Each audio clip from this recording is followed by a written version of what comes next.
우선 그 앞서 발제하시고 토론해 주신 분들이 너무 이렇게 전문성 있으신 분들이라 제가 이야기하는 게 잘 이렇게 들릴 수 있을까 약간 우려도 되지만, 저는 또 2년 전에 이제 2022 대입을 받던 한 학생으로서 제가 느꼈던 수능에 대한 아쉬움, 어려움, 그런 것들을 좀 이야기하고자 합니다.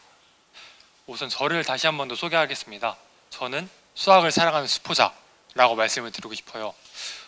제가 그 처음에 이런 수학에 대한 생각을 많이 하게 됐던 게 중학생 때였던 것 같아요.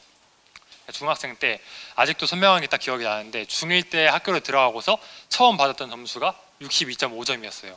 그래서 되게 좀 충격을 많이 받고, 아, 내가 수학을 많이 못하는구나, 좀 잘하고 싶다, 이런 생각이 들었는데 성적이 쉽게 오르진 않더라고요. 그래서 중1 때는 계속 그 점수였는데, 그 학교에서 되게 다양한 활동들을 많이 했던 것 같아요. 어떤 수학 동아리도 있었고, 아니면 수학 부스를 운영한다든지, 그런 활동들을 계속 하다 보니까 수학 문제는 되게 어렵고 수학 문제는 풀기 싫었는데, 그런 활동들을 하는 것들은 또 재미가 있더라고요.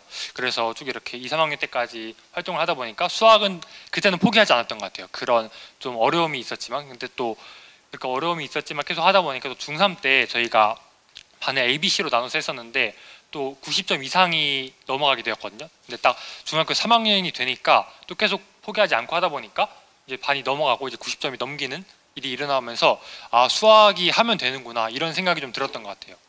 이런 식으로 제 중학생 때 수학을 경험했던 게 있었고, 두 번째로는 또 고등학교 때 올라가는데, 고등학교 때는 제가 또 중고등학교 때 제가 둘 다 학원에 안 다녔었는데, 그때도 또 이렇게 들어가자마자 60점을 찍고 시작을 하더라고요.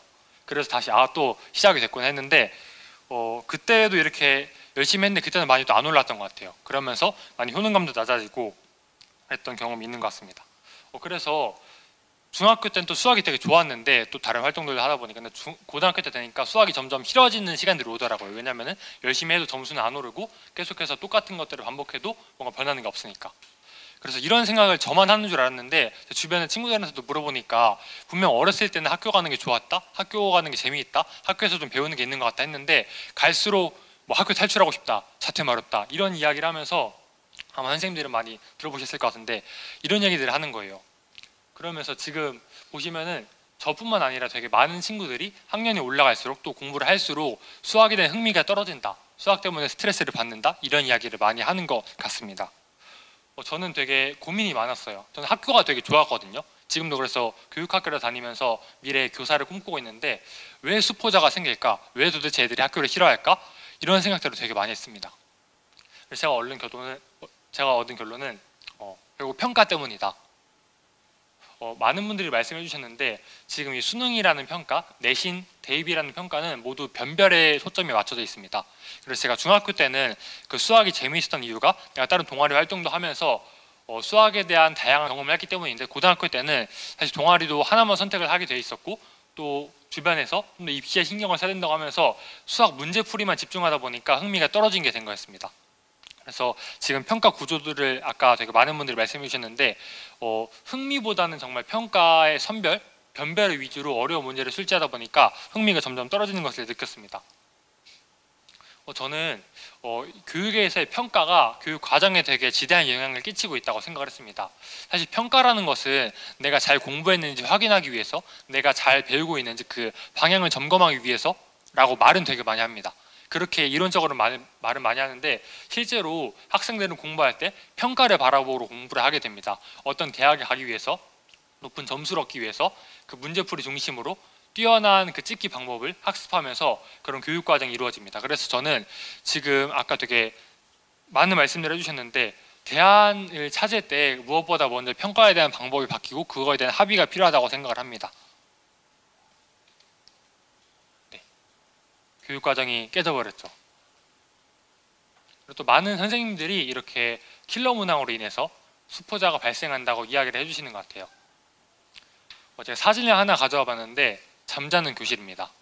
사실 저는 저러한 모습을 고등학교 3년 동안 되게 많이 목격을 한 것 같아요. 되게 자연스럽다고 좀 생각이 들었었는데, 저 사진을 보면서 그 잠자는 친구들은 크게 두 부류로 나뉘는 것 같습니다. 한 친구들은 되게 이미 다 알기 때문에 수업에 재미가 없어서, 수업에 선생님 이야기 들을 게 없어서 또 밤에 너무 열심히 공부를 해서 자는 친구들이 있고요. 또 한 명은 진짜 수학을 포기해버려서, 공부를 포기해버려서 자는 친구들이 있습니다. 저는 저런 모습을 볼 때마다 아마 선생님들도 그렇게 느끼실 텐데 되게 마음이 아팠습니다. 왜 이렇게 우리가 여기서 앉아서 공부를 하고 있지? 되게 에너지가 많잖아요. 하고 싶은 것도 많고 할 수 있는 것도 많은데 저 문제 하나에 맞지 않는다고 엎드려서 자고 있는 모습이 너무나 마음이 안타까웠습니다. 제가 지금 교육학을 배우면서 잠재적 교육과정이라는 게 되게 인상이 깊었어요. 그게 우리가 교육과정이 어떤 명시되어 있지 않지만 그 어떤 다양한 환경 속에서 잠재적으로 배우는 걸 잠재적 교육과정이라고 하는데, 근데 학생들이 과연 저 수업 시간에 무엇을 배웠을까 생각을 해보면은 저 수업 문제만 배웠다고 생각하진 않아요.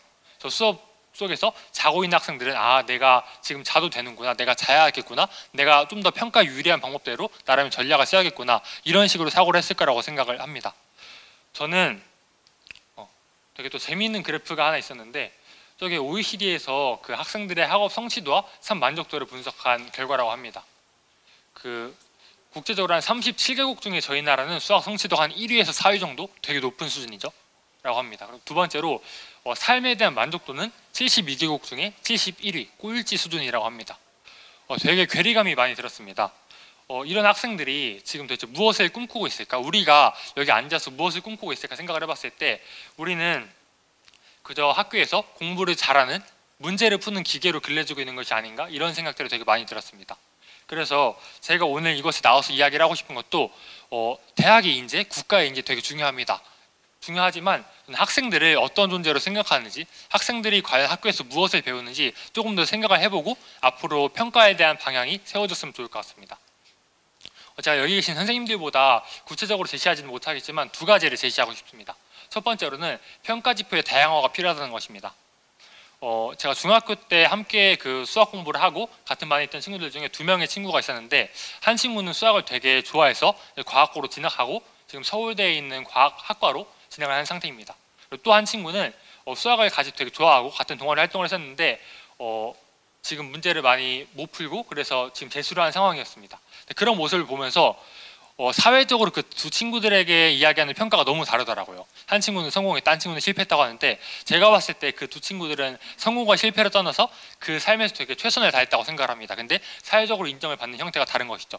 그런 것을 보면서 과연 문제를 잘 푸는 것이 성공을 하는 것인가, 이런 질문을 하게 됐어요. 그래서 아까 자전거 비유해 주신 것 같이 지금 평가라는 것이 문제를 잘 푸는 것을 넘어서 조금 더 다양한 영역에서의 평가 기준이 필요하다, 평가 지표를 세울 필요가 있다라는 생각이 들었습니다. 두 번째로는 절대평가화인데요. 상대평가를 경험하면서 전 너무나 큰 학생들의 고통, 학생들의 상처를 목격한 것 같습니다.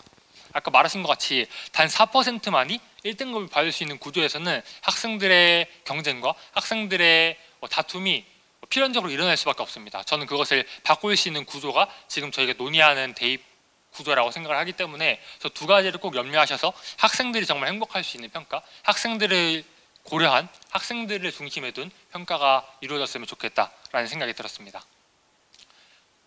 네, 마지막으로 이 말을 드리면서 마무리하려고 합니다. 되게 유명한 간디학교 교가인데요. 저는 저기서 우리가 추구해야 될 교육의 본질이 담겨 있다고 생각합니다. 배운다는 건 꿈을 꾸는 것이어야 됩니다. 그리고 가르친다는 것은 희망을 노래하는 것이어야 됩니다. 저는 지금 배우는 학생이었고 지금 또 가르치는 교사를 꿈꾸고 있습니다. 그러면서 저 가르침이 저뿐만 아니라 여기 있는 모든 선생님들에게 영향이 있다고 생각을 합니다. 저것을 저희가 항상 가슴에 품고 앞으로 우리 대입의 방향을 조금 더 좋은 방향으로 개편해 나가면 좋을 것 같습니다. 감사합니다.